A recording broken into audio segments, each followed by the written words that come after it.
in all the global missions against war and terror. I'm particularly interested to know where the UK government stands on the existing US Taliban talks which are going on in Doha. Where does UK stand in the peace talks, the so-called peace talks that they are going in Doha right now? Thank you. I think I partly answered your question at the end of my presentation, that the UK supports what the United States is doing. You know, there have been many people who've worked in Afghanistan over the years who said if only the Americans had been able to speak to the Taliban earlier. This is a very difficult decision for them. Now they're doing it, and they're doing it intensively. The meetings are very long. This is very constructive. But there is a real need for patience in this regard, and there is a requirement for it not to just be about the United States and the Taliban, but to be about Afghanistan, a ceasefire, and an inter-Afghan dialogue.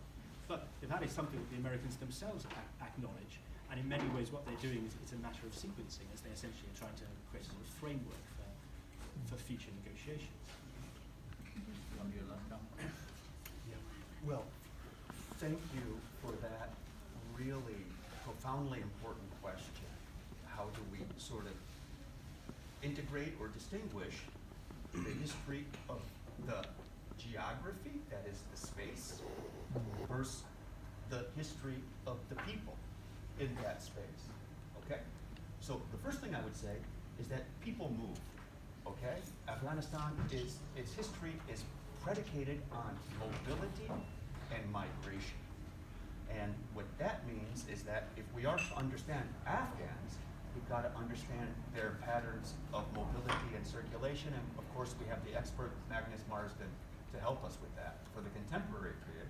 Historically, though, it's quite a different and more complex question because, of course, when and how do we define what an Afghan is, was, does, can do, or should do, right? So it's such a great question, it's hard to answer it. But I would point to mobility and the fact that what we're looking for a group of people, our modern sensibilities force us to think of those people as a kind of single and singular cultural entity. Kind of the idea of the nation percolates there, okay? And I'm not sure if that's how history and humanity really work, because multilingualism, different kinds of, cultural, I mean, I'm a cultural product of two different cultural zones, and, I don't know if that's necessarily unusual. So it's very hard to kind of get historically at what an Afghan is, and where they went, and if they were Afghans, and when they left, did they become something else? I mean, where they went, right? There's things called acculturation and deculturation that we'd have to sort of unpack to answer the question about people, all right? And, language is one criteria for identity, but there are others, sort of sartorial or culinary tastes and sort of preferences also are really important here besides language. So I don't really have a necessary answer. I could just help sort of sort through the problems with that. Now, when it comes to the territory itself, there's a, we can look at the history of that space maybe as we could say geographic Afghanistan or something like that. But in the literature surrounding crypto-colonialism that I referenced, particularly it's the element of that that involves the concept of the geo-body, which is a concept developed by the historian Thongchai Winnichuckle for Thailand.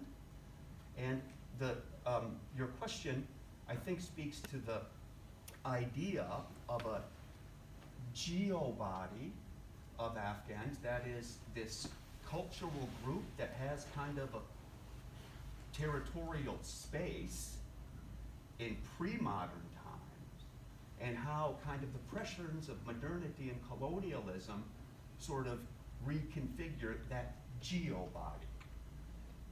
Okay? And you know, you've got a lifetime to work through those questions you just posed. They're really complicated. And I would say also that people do change their minds. Thank you for referencing maybe my first book where I kind of argue about the colonial construction of Afghanistan. Now I'm interested in environmental history, okay? And if we want to do the history of Afghanistan, we've got to do the history of food, water, mountains, and animals. And what that does is take us, environmental history forces you into deeper chronologies and wider geographies, okay? And so, you know, is Afghanistan, is the history about Kabul, or is it really about the Hindu Kush and the Himalayas? Thank you very much. It's a very All right. good discussion. I have to, and I'm sorry, we are running out of time. Sorry. Again, I think not only in the context of Afghanistan, when history is taught always tomorrow.